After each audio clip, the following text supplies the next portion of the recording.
Hey everyone, welcome to Talk Spooky to Me. My name is Angel. If you're new here, normally I like to do paranormal investigations, but today we're doing something a little bit different. Today we're going to be talking about Zak Bagans Haunted Museum. So to start us off, I am going to be reacting to the security camera footage that Zak Bagans posted on his Instagram on July 15th, so that was not too long ago. There's so much to say, and there will be some spoilers, but nothing that you can't find online or pictures of. So anything I include, you can see online. I just will probably talk about a couple of my favorite spots. Okay, favorite is a terrible word. Some of the spots in the museum that really stuck with me. So I can't really say that they're favorite spots, but they're spots in the museum that I think impacted me the most and that I think you guys might actually really find interesting. So what started this whole video is I saw that Zak Bagans posted on his Instagram video footage of some of the surveillance cameras. It was my sister, Darla, shout out to Darla, who told me that I should do like a reaction video. And so I have not watched the footage. I have not watched the security stuff that he posted. I'm looking at it right now, but I have not watched it. So I think we should do that together. And then I can tell you my thoughts on Zak Bagans Haunted Museum. Okay, I really don't know what to expect in watching this. I'm excited. Right off the bat, it looks like we're looking at, well, I think it like says the ballroom right there. My guess is like something's gonna move or something's gonna fall, but like I said, I have no clue. I did not even look at the comments, so here we go.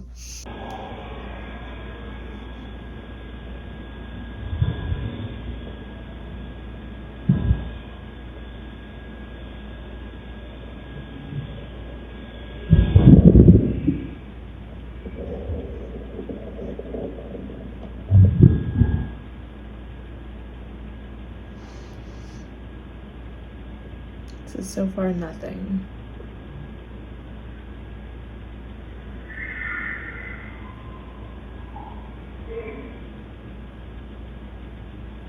That was the most ghostly sound I've ever heard in the background.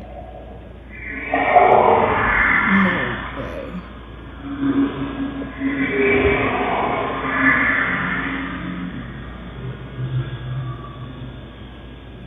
There's no way. Okay, pause, because that was just the first clip. So boy, was I wrong. As far as I could tell, like nothing moved. It was just probably the most ghostly sounds I've ever heard. Let's just keep watching. But that sounds like such a typical ghost sound. Very like airy, screechy, breathy. And from what I could tell, like nothing moved. And I think that's definitely what I thought was gonna happen. But nothing moved so far. Okay, this is video 2 on his first post.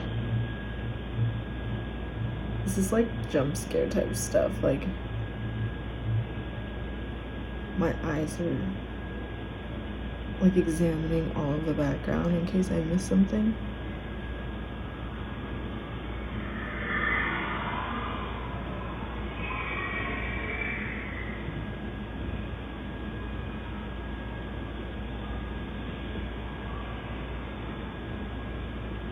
That sounds so...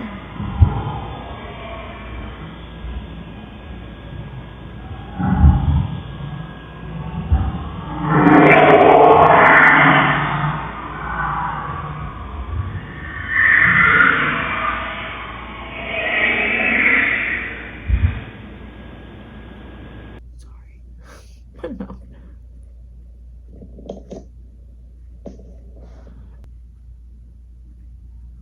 So I take it nothing's gonna move.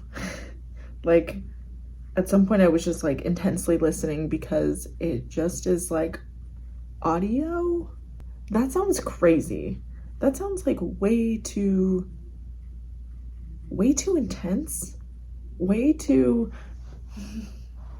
okay. I mean, we'll get into Zak Bagans and the museum itself, but I'm stuck because it's one thing to know what Zak Bagans kind of does, and then another thing to know what is actually in that museum, how dark it actually is, how heavy it actually is. That could be real. I'm not trying to like say that it's not, and I'm gonna get all the comments that are like, it's literally just like a machine that probably got left on or something, because Zak has a lot of stuff in there. So granted, it could be something that was left on, but I don't know. Once you go there and you experience it, it's like, I don't know. Let's keep watching.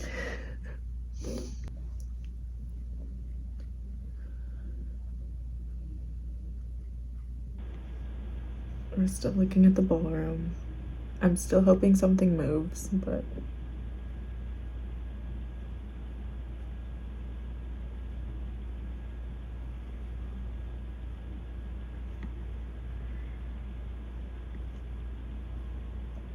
the audio.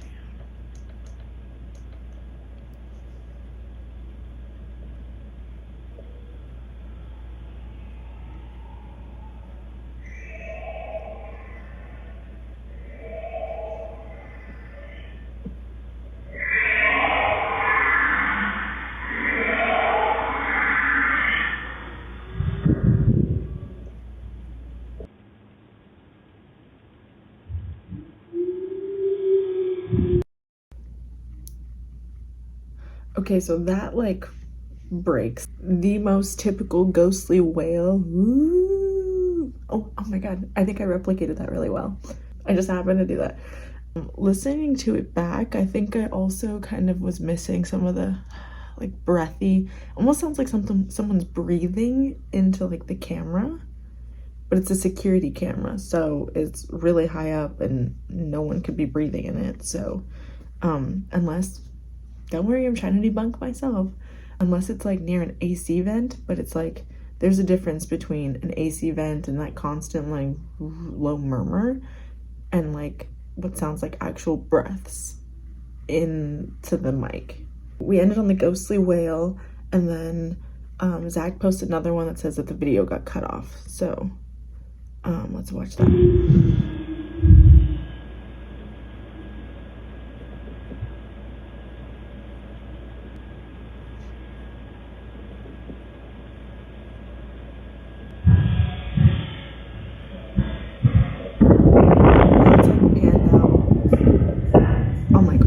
Footage, all the cameras, which is terrifying, BT dubs.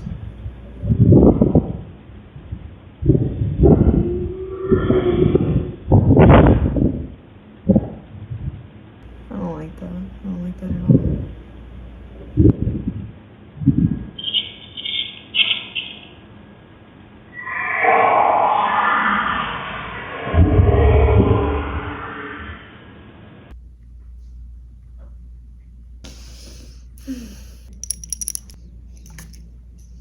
No.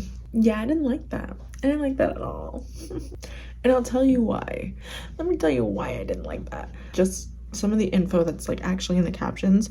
He puts that like it was caught between 105 and 120 on July 15th of this year, and he was checking his cameras before bed. In their opinion, this audio at 35 seconds sounds like it says David. That name would line up perfectly with David Glatz, which is the little boy possessed in the Devil Made Me Do It. So that pretty much is the story that is associated with the Devil's Rocking Chair, which is probably one of the more well-known objects in Zak Bagans Haunted Museum. I would have to watch it back. Let me know what you think in the comments. Did you hear David? Because I didn't, but we know how the homie Zak is. If you do hear David, that is interesting. I mean, I'm sure there's plenty of objects in that museum that would align with the name David. That's just a shot in the dark, obviously, but being David Glatz, the little boy who was possessed, and the Devil's Rocking Chair being there, it could be a stretch. It could make sense. All I know is that audio let's talk about the museum. I did the RIP tour, so you don't have to. Got this cool lanyard, which I do wear on my keys, and a t-shirt. I think the number one reason people want to go on the RIP tour is to get in there and experience the basement, which we did. As someone who loves the spooky and paranormal, I thought I knew what I was getting myself into, but then you're there, you're in line, you're watching some of the episodes on these TVs, because Zak Bagans did go on to make somewhat of like a spin-off show called Deadly Possessions. Pretty much features a lot of the items that you'll see. You're not allowed to record, you're not allowed to film. So when I got there and kind of thought I'd be able to like take some video footage and photos, the only ones I got were the ones in the very beginning. You go into the first room where you kind of are grouped together in groups of like 10 or 12 maybe. Then the waiver comes into play and whatever, and it's honestly, it's building the suspense. You're like, wait, what did I walk into? Like, okay, maybe I don't really know what I'm getting myself into.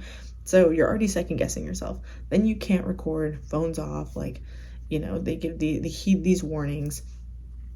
And so I literally told my boyfriend before we went in there that I didn't need to preface him, but I did. I was in that moment, I was like, listen to me, we're going in there and I need you to be respectful. No making jokes, no this, no that, because I was not going to chance it. I was not going to chance us going home with some sort of like catastrophic thing happening because he wanted to like laugh or make a joke or whatever. And I was like, this is not a joke. This is serious. Honestly, I mean, whether or not you believe in the paranormal, some of the items that Zak has in this museum are very much real. You know, it went viral for Post Malone having this like string of bad luck after encountering the Dybbuk box with Zak Bagans. So whether you believe it or not, I think it's best you go in there at least with intent to not mess around.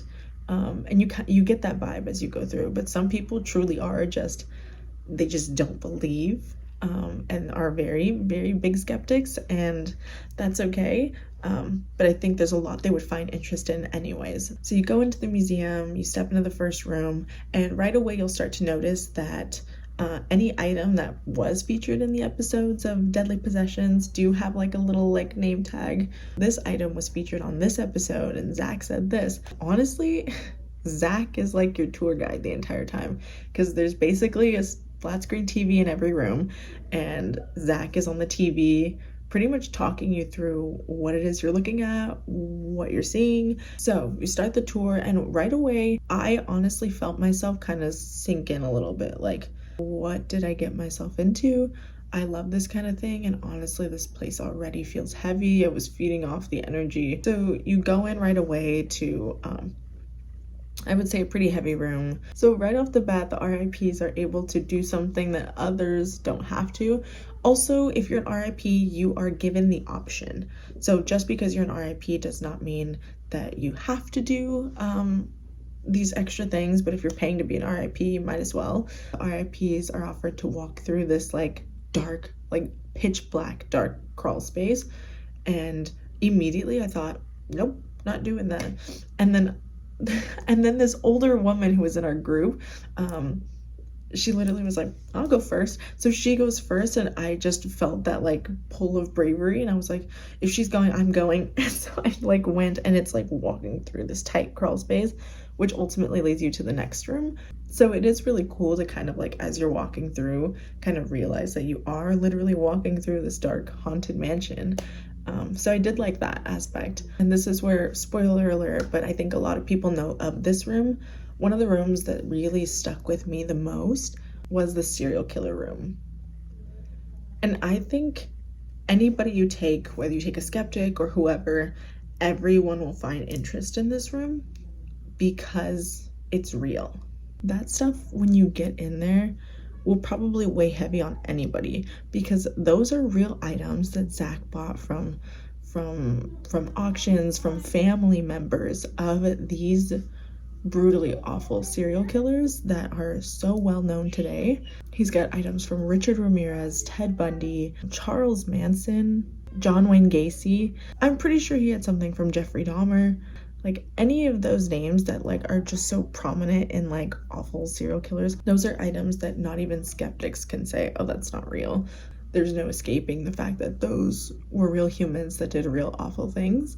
So I think anyone that walks through that room is going to be impacted. Another room very similar to that was Dr. Kevorkian's death van. So if you don't know who Dr. Kevorkian is, he was a real doctor doing real practices and ultimately was assisting people with suicides. He would pull up in this van and you would get in and you'd be able to push the button and basically giving people the secret potion to unaliving themselves. There's literally a van parked in the room. Like, my thought was actually, where are we right now? Are we in a garage? Like, how did they get this van in here?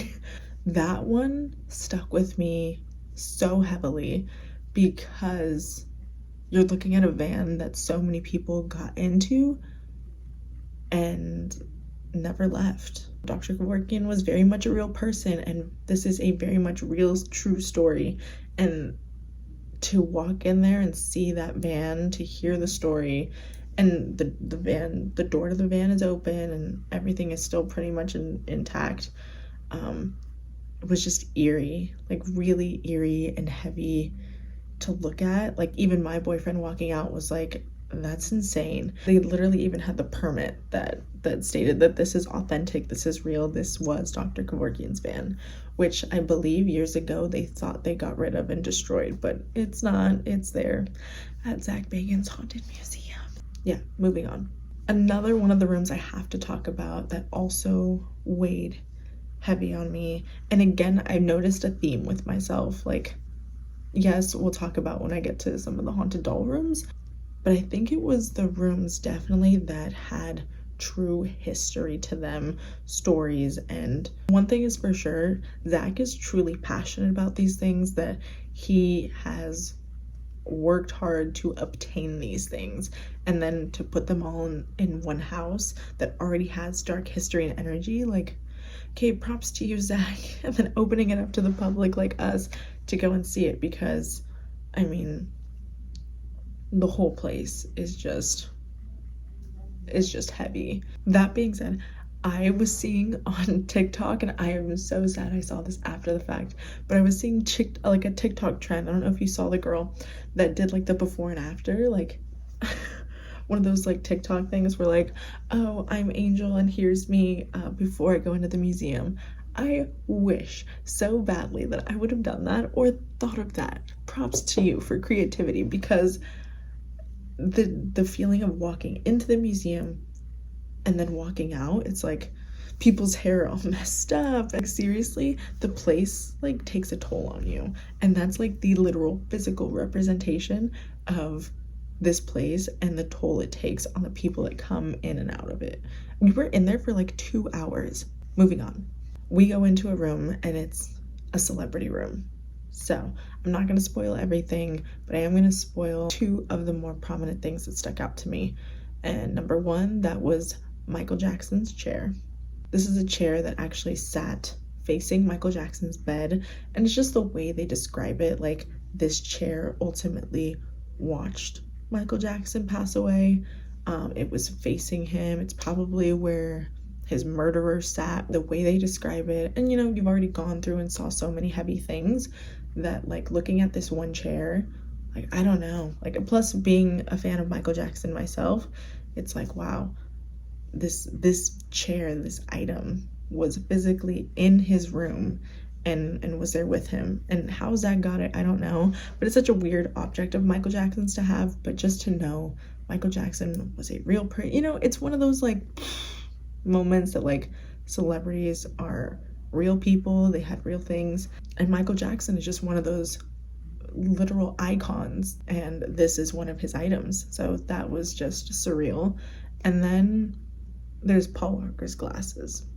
Paul Walker's glasses, I think, were probably the saddest item I saw in that museum.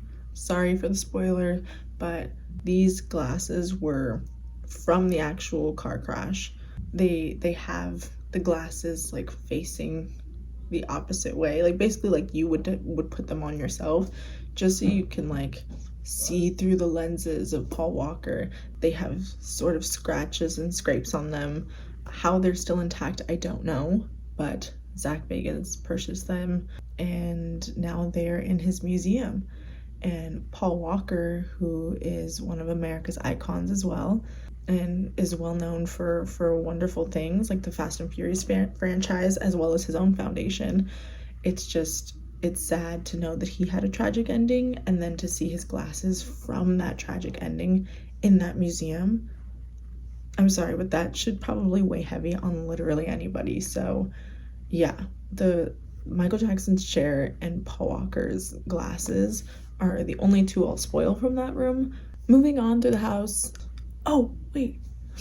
I almost forgot about the basement downstairs. When it came to the basement, like I said, I thought I knew what I was getting myself into. It was said that the father of that household was actually performing demonic rituals down in the basement. So, and honestly, we get to the stairs and they're like, it's time for the RIPs that want to go down there. Sinking pit feeling in my stomach. I literally was not going to.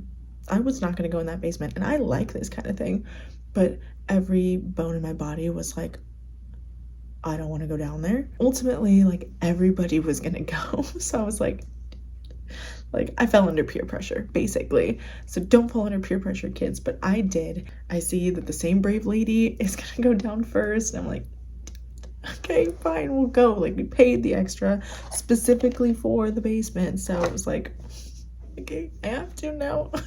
So I'm gonna look like a baby if I don't. What kind of paranormal investigator doesn't go down there? And so they have like a live like spirit box even going down there. And so we start going. I'm like, all right, in and out, like that's it. It's a lot smaller than anticipated. And they just want you to like walk through, no stopping. It's just like kind of seeing it, and I wonder if that's because the longer you stay down there, the more susceptible you are to anything being down there. So we're walking down, we're walking through, and it's like it's like stone like walkways. It feels somewhere you'd have a satanic ritual. It just has that look, the aesthetic, the vibe. You're hearing the spirit box going, and I'm like walking with like holding my boyfriend's hand behind me, and I can feel him like with some resistance. I can feel that he's like taking his time and like looking around, and I'm literally just trying to like get through. I didn't even see the pentagram that is said to still be like on the basement floor. Didn't see it because I was too like tunnel vision, and honestly it's just the heavy weight of the basement. So granted, if you're more of a skeptic, if you're less of a believer in this kind of thing, you'll probably take your time and look at everything as well. But I was like literally pulling him to like keep it moving, and he was like, stop. I'm like, I'm looking. I'm like, I'm not. Let's go. I'm glad I did it, you know. Not glad I did it. Hang on, I misspoke. I'm glad I wasn't a baby and I actually went down and experienced it, because that's one of the more well-known spots of the museum itself and of this house. I think at that point, like, our group is starting to realize like, yo, this is heavy, this is a lot. Then we move on to some of the more well-known objects, and I will tell you about when we got to the doll. That is where the tour guide will tell you. We have a lot of experiences here. People have said they've experienced a lot. People have passed out, whatever, all of these things regarding PTD. That's what we'll call her. Because I don't want to speak on her for too long, but this is where a lot of people experience a lot of things. So the tour guide will tell you as we go in to see PTD, make sure you say hello, and when you're leaving, you say goodbye. And so they give you a little bit of time in here. There is a live spirit box going, and people are just kind of shouting out questions. And I went in there basically acknowledging that this item is here, that this item could be capable of more. So I went in there a little more cautious. but everyone was supposed to go in there, say hello to PTD, and then say goodbye on their way out. It wasn't until we got out of that room, which I even hesitated going into, but I did. Like I said, I kind of just kept my eyes down, and we walked out. It was then that the couple we were with, Kendra, that's when she makes it known to the group that her boyfriend did not say hi or bye when he went in. And she was like, what? I love her. She definitely makes things known. And so she was like, what? You didn't say it, whatever. And so at that point, we're kind of separated because the way the group came out, that I'm like looking, like making sure everything's okay.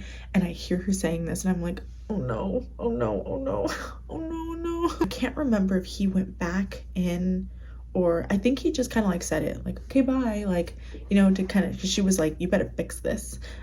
And so I just remember in that moment thinking, like, things have happened to people, hence the Post Malone thing, where a stream of bad luck or one catastrophic incident happens when encountering an item of this magnitude. And so I was just thinking, like, oh my gosh, you know, we road tripped to Vegas with our friends, like, oh my gosh, if he didn't do it and he's the driver, like, no, I'm not getting in a car with him. And so this is where the aftermath kicks in of the museum, because he did not say his hi or bye. He was the one that went in there more skeptic than the rest of us. And after everything was said and done, we left the museum. We continued on with our night. We had a reservation at the Strat that we were late to, so we were like running.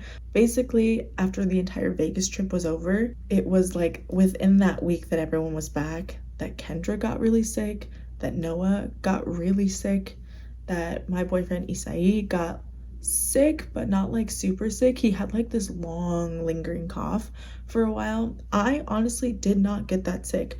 I remember catching up with Kendra and saying, like, you know, it was fine, we survived, we lived. And she was like, what about all of us getting really sick? And I was like, oh my gosh, wait a minute. I didn't even correlate, I didn't connect the two events at all whatsoever until she brought it up.